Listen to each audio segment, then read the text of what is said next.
وهنا كانت أصعب لحظة بالنسبة لي وأصعب يوم مر عليا في حياتي.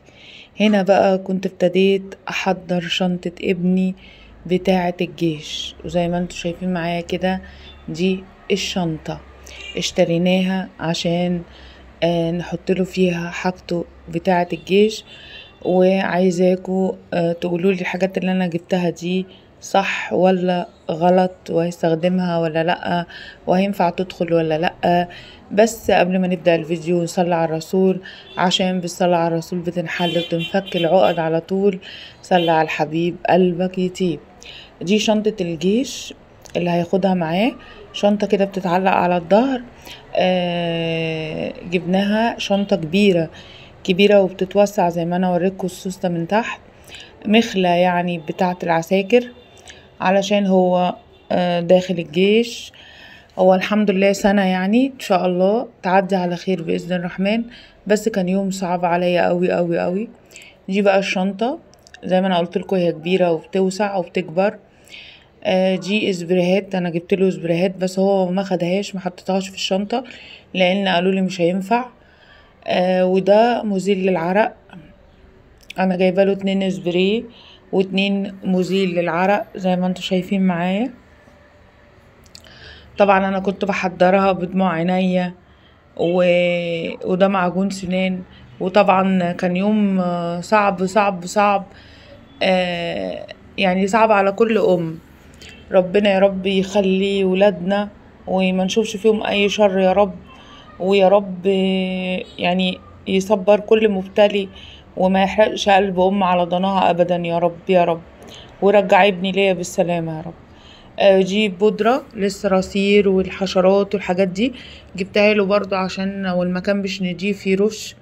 ودي بودرة للقدم عشان قدم الرجل، عشان البيادة او الكوتش والحاجات دي. عشان التمرينات والتدريبات. ودي فرشة عشان الحلاقة. يا رب الصورة تكون واضحة بجد والله، يعني الجيش ده حاجة صعبة قوي. ودي بودرة تلج اللي هي البودرة بتاعت البيبيهات، دي احنا بنستخدمها للتسلخات افضل من المراهم، وبترطب بسرعة وبتخلي التسلخ يروح بسرعة. بودرة اللي هي بتاعت البيبيهات، بودرة 5 خمسات او نوع تاني والله مش عارفة اسمه ايه، بس هي بودرة تلج يعني. حلوة جدا جدا للتسلق. وده الملوك اللي بيتحط بعد ما يحلق، بعد الحلاقة طبعا عشان هما بيحلقوا كتير جدا في الجيش، فعشان دقنه ما تلتهبش وتحرقه وكده فجبتله الملوك.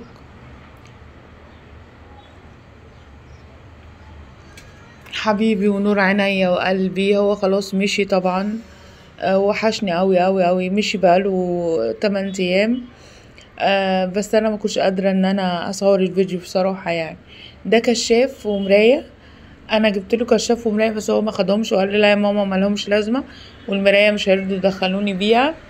او كشاف خفت لا يدخل التواليت بالليل ولا حاجه الدنيا تكون ضلمه ينور بيه، بس هو قال لي لا مش هستخدمه يا ماما. وجبت له طقم فرش، فرشه باللمشات بتاعتها، قال لي لا برضو مش هستخدمه انا ما فيش شعر. انتوا طبعا عارفين بيبقوا حلقين وكده فما بيبقاش ليهم في شعر. وجبت له خيط وابره عشان لو حاجه اتقطعت منه يعرف يخيطها. او جبت له صابونه،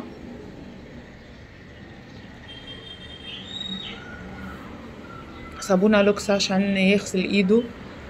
وجبت له جبت له حاجات تانية كتير بقى هتشوفوا معايا. مناديل وايبس عشان يمسح ايده كده.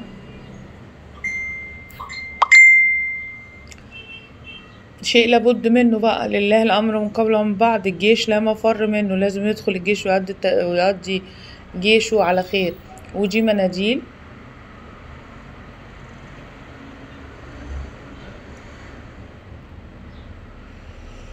ربنا معاه هو واللي زيه يا رب. وده مكان حلاقة، انا جبت له كذا نوع، مكان استخدام مرة واحدة ومكان يستخدمه كذا مرة. جبت له انواع كتير من المكان الحلاقة. ودي فرشة سنان. وده كريم اللي هو بتاع الحلاقة، الملوك برضو بس كريم. وجبتله شامبو، جبتله 30 كيس شامبو، انواع بقى، يعني جبتله كذا نوع، عشان هما طبعا ما بيستخدموش ازايز ولا كده، ازايز الشامبو واكياس، فجبتله اكياس شامبو.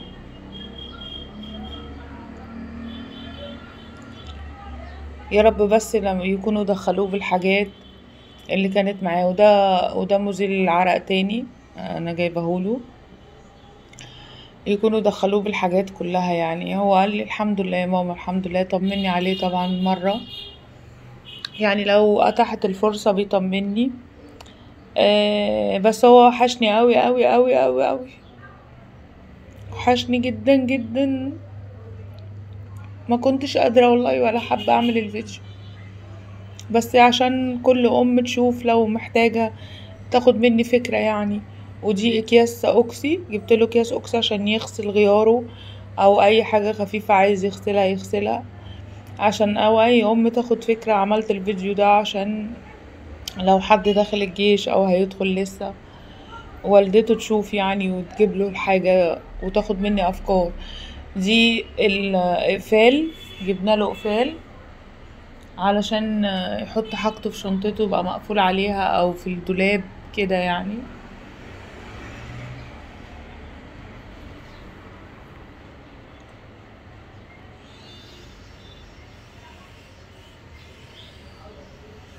دي ادوية علاجات، جبت له علاجات، علاج للبرد وانتنال وعلاج للامساك ومسكن. وهو ما خدش طبعا، قال لي يا ماما لا يكون ممنوع. حطيت له بس علاج النقط والامساك عشان طبعا هناك ما بياكلوش كويس وكده. دي الحاجات اللي انا جبتها. معرفش ناقص حاجة تاني. حطيت له معلقتين علشان ياكل بيهم، لو مفيش معالق او حاجة يبقى معاه معلقة. هو خلاص شال المراية، خدها شالها، قال لي لا مش هتنفع، والكشاف برضو هنشيله. اهو قعدت اقول له خده معاك، قال لي لا مش هينفع، ده مش هاخده. ودي كل الحاجة. طبعا حطيت له غيارات بوكسرات وهدوم، وحطيت له دفاية للسرير ينام يحطها على السرير او يستغطى بيها، على حسب ما هو هيشوف يعني.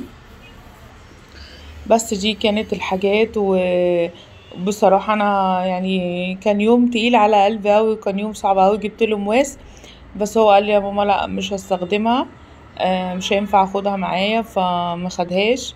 يعني هو ما خدش المراية والكشاف والمواس والسبراي، لكن خد بقية الحاجات كلها.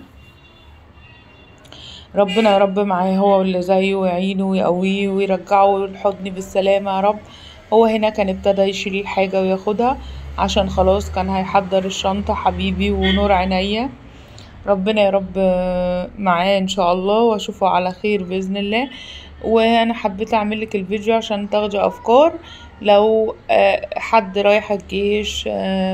انا جبت حاجات صح ولا غلط؟ يا ريت تقولولي بقى في التعليقات انا كنت صح ولا غلط، والحاجات اللي انا جبتها دي مهمة ومفيدة ولا لا، وهيستخدمها ولا لا. واستودعكم الله الذي لا يضيع ودائعه.